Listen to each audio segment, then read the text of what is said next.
Fala, queridos, a paz do Senhor Jesus. Eu sou o pastor Rodrigo Santana e nós estamos aqui em mais um quadro chamado Geração de Profetas, e hoje tendo a oportunidade de receber aqui o profeta, pastor, conferencista internacional, Carlos Júnior. Queridos, a paz do Senhor, aqui fala é Carlos Júnior. É um prazer estar aqui com o pastor Rodrigo Santana e espero que seja benéfico para você, edificante para você esse bate-papo. Meu amigo, é um prazer muito grande estar com você. Você é um cara assim que é referência para muita gente, inclusive também para a minha vida, principalmente para essa galera aí que está querendo aprender mais da palavra. Se você é um cara que tem vontade de conhecer mais a palavra de Deus, segue ele, caminha perto desse cara aqui, que é um cara que ama a palavra do Senhor Jesus e está sempre estudando. Como é que você tem enxergado hoje essa geração de jovens? Como é que você tem visto hoje o jovem pregador?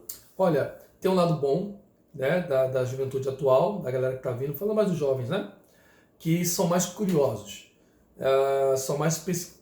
eu sinto que são mais questionadores, e essa questão de questionar, para mim, ela gera um benefício. Se a pessoa for um questionador que não seja um preconceituoso, no sentido de já querer deduzir as coisas antes de pesquisá-las, é ruim. Tem pessoas que questionam apenas para provocar, incitar, inflamar.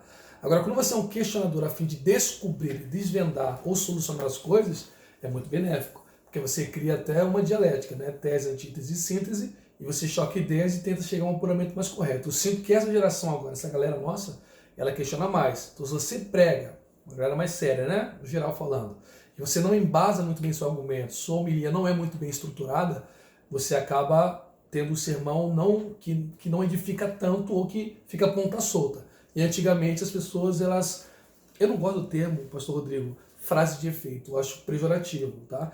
Porque às vezes a pessoa diz uma verdade e por ser uma frase, parece que está com frase de efeito, não é isso? As pessoas eram mais simples, estruturavam um sermão de uma forma não tão forte, todavia era carregado de verdade. Só que as pessoas aceitavam mais fácil.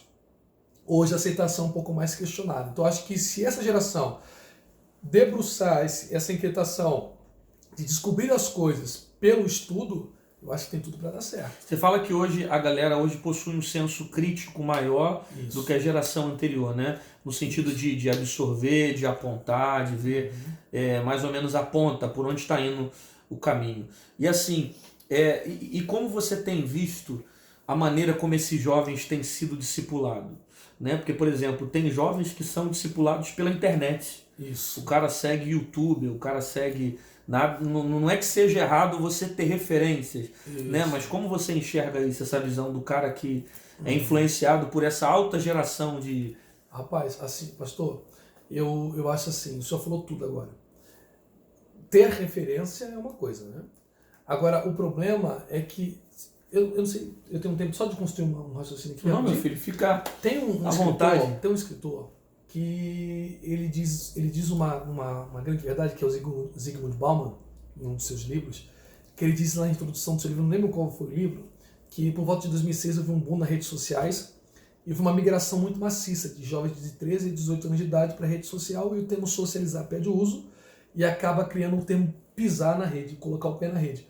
Quando você cria esse termo colocar o pé na rede, o que aconteceu a partir de 2006, de volta de março para cá? Você começa a perceber que as pessoas, elas criam a concepção de socialização pela rede social. Vou chegar onde você quer chegar. Por exemplo, na nossa época, quando a gente queria conhecer alguém, falava assim, pastor Rodrigo, eu quero te apresentar fulano, nosso amigo, pastor Rafael Belo. Suponhamos que o senhor não conhece, fala assim, eu quero te apresentar o Rafael Belo, pastor extraordinário, nome de Deus, eu quero te apresentar. O que você dizia? Marca um encontro. Eu quero ver, eu quero conversar, eu quero ver a voz, eu quero bater papo. Hoje não. Qual é o Instagram? Qual é o YouTube? Vou seguir você. Tô te seguindo. Parece que facilitou, mas você tira a impressão da vida da pessoa, você define a pessoa pela vida virtual. Então, quando você inspira a pessoa via Instagram, por exemplo, um exemplo que eu estou dando, a pessoa acaba se inspirando por você naquilo que ela vê no retrato de fotos. E você acaba pintando uma vida pelas fotos, eu não digo nem de forma mal intencionada. Você vai postar a foto, você não vai postar a foto passando fome, nem mendigando. Então você vai criar uma galeria de fotos, você sempre bem. É um mundo de ilusão. Isso acaba sendo um mundo de ilusão. Então eu acho que eu porque as pessoas, eu tenho essa sensação que esse boom da internet e da rede social acabou fantasiando que a vida de pregador é como se fosse o hall da fama. Isso é ruim. Então, esse discipulado que nós tivemos de uma vida de oração, tem que estudar a palavra, tem que frequentar culto, tem que... Ainda tem um lado ruim. Você está falando, por exemplo, do cara que só mostra coisas boas referente aos destaques dele, ao seu crescimento, os lugares, os ambientes que ele vai. Mas ainda tem um cara que hoje ele procura digitalizar ou passar para a internet informações que ele deveria guardar no particular. Por exemplo, o secreto da oração. Isso. Quando o cara hoje tem o costume de ir para o monte, vai lá e pá! Solta a foto, filma. É a coisa certa com a motivação errada. É isso aí. Tipo assim, são coisas que ele deveria guardar no bastidor dele, nos bastidores, Concordo. que hoje são expostos na mídia social, que de alguma forma perde-se o seu valor. Por que perde-se o seu valor? Porque Jesus passou a maior parte do tempo dele tentando ensinar, principalmente para quem era fariseu, que a filosofia do evangelho era de dentro para fora, era uma transformação dentro, era uma vivência aqui dentro, era uma mudança aqui dentro. Por isso que quando Jesus vai falar para o fariseu, ele ensina dizendo o seguinte: quando você for orar, fecha a porta do seu quarto. Por quê? Porque os fariseus eram um tipo de grupo que tinha hábito de orar em frente às praças públicas, mostravam a fé na frente dos outros e revelavam na frente dos outros uma coisa que eles não viviam. Eles não viviam isso. Então Jesus falou o seguinte: quando você for orar, fecha a porta do teu quarto. Por quê? Porque o que adianta você demonstrar religiosidade na frente dos outros se você não tem um relacionamento com Deus no seu particular? Não, eu acrescento mais. Por exemplo, o que a gente estava conversando, os bastidores e o pastor Rodrigo, é um perigo, porque o poder carismático, né, que eu digo da sociologia, né, que é esse dom que pastores e líderes têm, ele acaba sendo perigoso. Porque, primeiro, você não consegue discipular ninguém pela internet. Eu acho que não. Você consegue instruir em alguma coisa, uma palestra, um sermão, criar um canal, influenciar. Mas discipular é uma coisa muito pastoral. Acompanhamento pessoal, isso, né? Isso, trazer para perto é uma coisa muito pastoral. Que eu sou pastor. Então, os seus discípulos estão aqui na Metodista. Então, as pessoas vêm e elas são discipuladas no seu dia a dia, no seu comportamento, na sua família, na instrução bíblica, na sua ética, na sua moral. Compreende? Claro. O que eu acho assim que cria um perigo é essa fantasia do jovem ver eu pregando e não sabe da minha história, como vim parar aqui, por que eu estou pregando, de que forma eu estou pregando, quanto tempo demorou para eu estar vivendo esse momento, por que eu prezo por pregar assim. Então ele só vê a coisa pronta. E essa falsa sensação da coisa pronta faz que os comentários é loucura.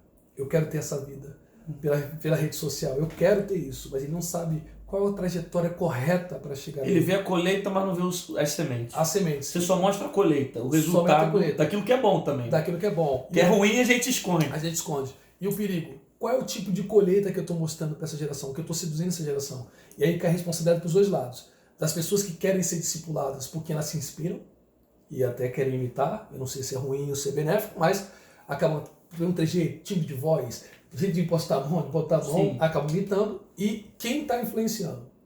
Qual é a sua intenção com o que você está postando?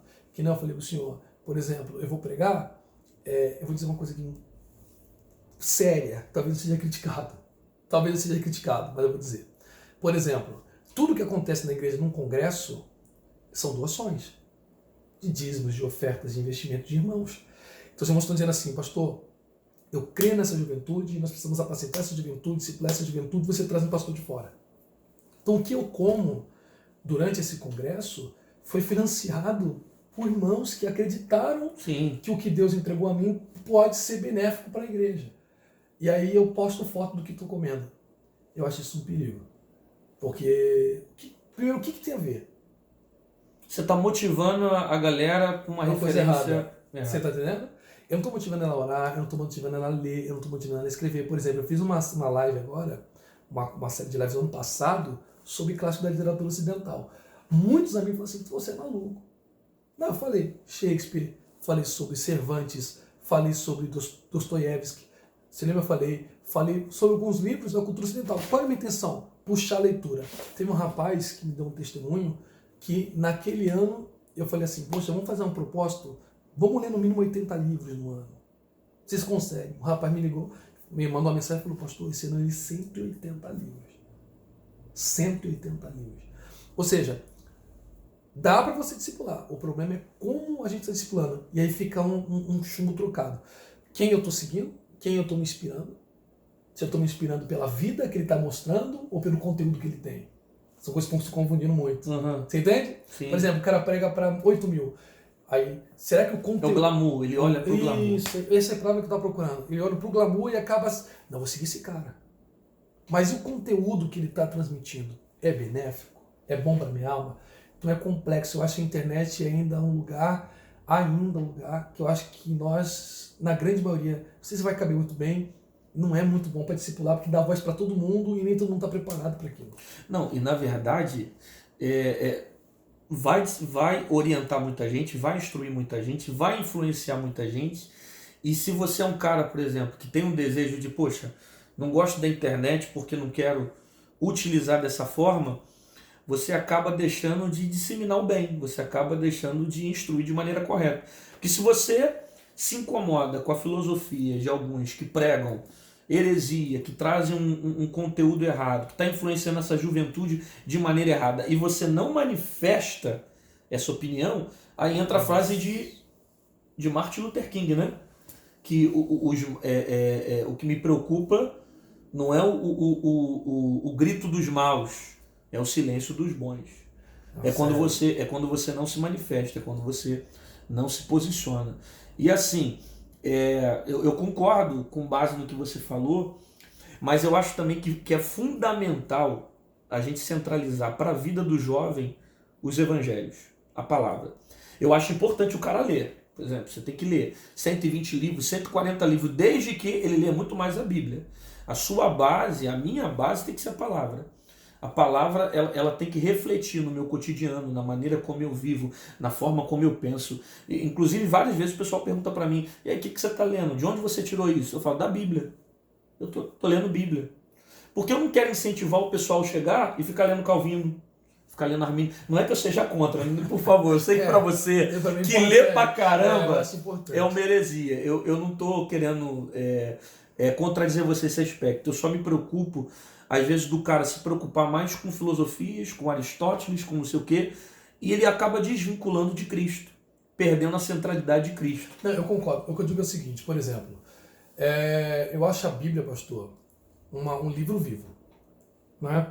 Por ela ser um livro vivo, ela é um remédio, ela cura. A palavra cura, ela traz cura. Ela discipula, ela ensina, ela limpa. Para eu indicar um remédio, eu preciso entender a doença. É o que eu penso. Eu preciso entender a doença, eu preciso entender o homem. Por exemplo, eu vou pregar num trabalho, vou dar uma palestra sobre depressão, que as pessoas falam, né, que chama da cura da alma, que muita igreja faz, um mês, que vai tratar da pessoa, da psique, mensagens voltadas para a alma, para o interior. A Bíblia, ela é importantíssima, eu concordo.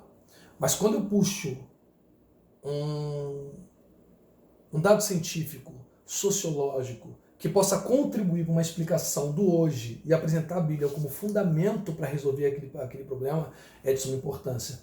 Não, mas aí você usou a palavra correta, por exemplo. Você usar para contribuir e usar como fundamento, não tem outra coisa. Se você ler e não contribuir, é loucura, né? Se te desviar... Claro. Tu vê a galera falando mais de Calvino do que de Jesus. O pessoal está defendendo mais Armínio do que Jesus. Está usando... Você vê, a cada 20 palavras do cara, o cara cita mais os argumentos de Calvino do que Jesus falou, do que Paulo disse. Tipo assim, você percebe que ele está muito mais cheio de filosofias, e eu não estou desmerecendo a autoridade que esses caras têm, do que o próprio fato dele ser cristocêntrico no posicionamento, na mentalidade, na maneira dele pensar, de ver. Mas assim, deixa eu te fazer uma outra pergunta. Que isso aí também dá pano para manga, a gente vai ficar... vai ficar um bom tempo vai ficar debatendo aí. Como é que você acha que tem que ser o perfil hoje de um jovem que queira pregar a palavra de Deus, um homem de Deus? Além de leitura, que você é um cara que é amante da leitura, ama, isso é muito bom e ajuda muito no nosso crescimento. Mas como é que é o perfil que você acha que deve ser hoje em dia? Olha, é aí que eu falei, é o que eu acabei de pregar hoje. Eu acho que o perfil tem que ser primeiramente para um obreiro, para quem quer pregar, tem que ser bíblico. Então o que Paulo disse? Olha, O presbítero deve manejar bem as escrituras. Ou seja, quer pregar, tem que manejar bem as escrituras. Para mim é uma larga diferença, e alguns amigos assim, a grande maioria dos meus amigos íntimos, das divergências que nós temos, acabam não concordando comigo. Eu acho que pregar bem não é você criar um sermão e aplicar, mas a construção desse sermão. E aí que fica nocivo ou não. Por exemplo, você usar texto fora de contexto, forçar uma aplicação, criar frases de, aí sim, frase de efeito para só gerar uma emoção na igreja. Então, se isso é pregado, não pode. Então, acho que um pregador, primeiro, ele tem que ter disciplina com estudo. Ele precisa entender a fé que ele crê, pastor. Ele precisa entender quem é Cristo, quem é o Espírito, quem é Deus, o que é a graça, como ela opera, por que eu sou salvo, o que é a cruz, qual é o efeito que ela gerou, o que é o céu, o que é arrebatamento, o que é a parúzia, como essa manifestação acontece, como é que Cristo vem buscar a sua igreja, e depois disso o que acontece, quem não tem Deus, ele precisa entender o que ele crê. Porque se ele vai ensinar, transmitir alguma coisa para a pessoa, ele precisa entender o que ele está professando. Foi o que os apóstolos fizeram, a gente vai se reunir para pregar, para ensinar. Alguém tem que ajudar o povo na assistência, não criar diaconia. Então a gente precisa separar para pregar. Então o pregador precisa ter uma vida de oração, senão não vai. Fica só cético. Ou artista, né? Não vai, então ele precisa orar, ele precisa ter uma disciplina de leitura bíblica, e aí começar, como se disse, pelo menos pelos padrões teológicos, nem seja o básico, ele precisa ter uma noção do que ele está servindo para a igreja, e ele precisa ter tempo para construir sermão. Essa ideia que construíram há muito tempo atrás, de espiritualizar as coisas, que o sermão vem imprimido do céu. Não, tem gente que acha que a mensagem vem fácil, né? Principalmente o cara que prega. Tem gente que acha assim, pegou o fulano é microfone, pregador, tu vai lá e desce. Tem uma seita, que eu não vou tomar por respeito, que é assim, tipo, você não pode estudar. Tu vai pregar, Deus revela quem vai pregar, e tu prega. E tu vai... Para nós, para mim, claro, isso não é bíblico. Tem que se preparar. Você tem que se preparar, tem que saber o que você vai ensinar. Até para Deus também, a filosofia de Deus nunca foi você oferecer para ele algo de qualquer maneira. Deus nunca aceitou nada de qualquer maneira. Perfeito. Tudo que deve ser feito para ele tem que ser com perfeição. Não, professor, tipo de culto, de oferta, né? Enfim, de tudo. Não, eu digo mais. Outra coisa que eu quero deixar bem claro. Ninguém vai saber plenamente a Bíblia. Isso é uma ilusão. Essa discussão de Carmina Armina dura quantos séculos já? Isso não vai acabar. Não vai não. Não vai acabar porque nenhum sistema teológico é perfeito. Mas diga assim, você precisa ter uma noção. Eu vou pregar na minha igreja, eu vou pregar sobre Cristo. Tá, mas eu não sei quem Cristo é. Então sai fora, não dá. Não tem como. Eu acho que o que é perigo hoje em dia, pastor, já voltando, é fazer um pregador rápido. Tipo, um rapaz aceitou Jesus hoje... E já vai. Eu não consigo entender. Porque a época que eu peguei não era assim. Até postando esses dias de um pastor que me pegou... Eu não tinha dinheiro. Me levou para uma faculdade teológica, ele financiou meu curso, ele me chamou para perto, me discipulou. Olha, não pode ser assim. Jesus fez isso, né, cara? Pronto. Jesus fez isso. Que é melhor? Ele ficou aí quase 4 anos aí do teu ministério ensinando, caráter, discipulando. Vida, condução, ensino, para depois abrir mão. Então acho que o pregador ele tem que ter essas bases firmes. E quanto mais tempo você se dedica ao preparo, maior vai ser a consolidação quando você for enviado. Às vezes o cara se preocupa, eu vou enviar ele para pregar, vou enviar ele para fazer missão, vou enviar, e o preparo é escasso.